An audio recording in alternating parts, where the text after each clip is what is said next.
اور مجھے یہ بات سمجھ نہیں ہے، اکثر لوگ ہم کسی ادارے میں بات کریں نا، یونیورسٹیز میں بات کریں اس موضوع کو لے کر، تو وہ کہتے ہیں حضرت صاحب آپ ملکی حالات کو دیکھیں گے، آپ ملکی حالات کے بارے میں ہمیں رائے کو پیش کریں، اس کے یہ ہمارا موضوع نہیں ہے۔ لیکن آپ جو میری بات سن رہے ہیں، آپ وہ سماعت فرمائیں کہ ملکی حالات کو غور فرمانا یہ ہمارے علماء کا کام نہیں ہے۔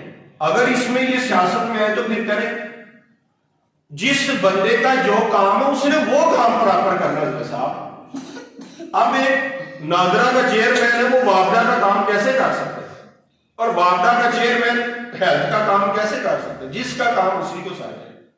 تو حضرت یہ جو موضوع ہے نا، علماء کرام نے آپ کو پورا ادا کرنا ہے، اور ہماری عوام کو بھی سمجھنا یہ چاہیے۔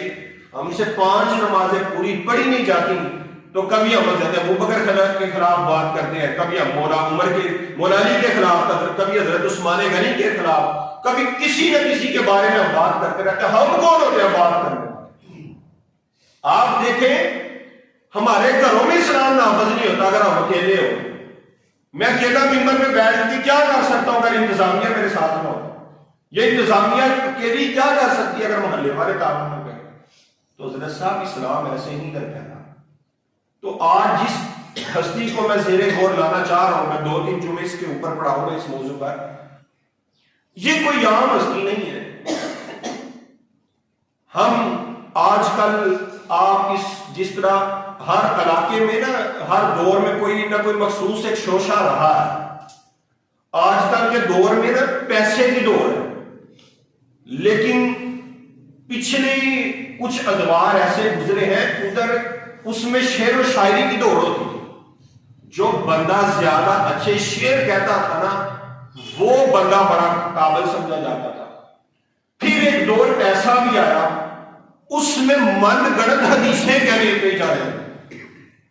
جو بندہ جتنی زیادہ حدیثیں یاد کرتا وہ اتنا قابل سمجھا جاتا۔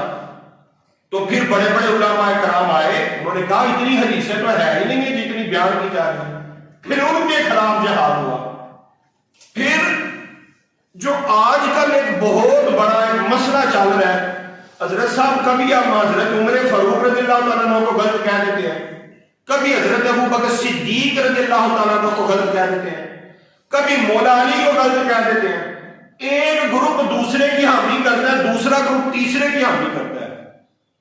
تو یہ مجھے اور آپ کو، عوام الناس کو یہ سمجھنا ہوگا کہ جتنی بھی اسلامک سیلیبریٹیز ہیں، ہمیں کسی کے خلاف بات نہیں کرنی۔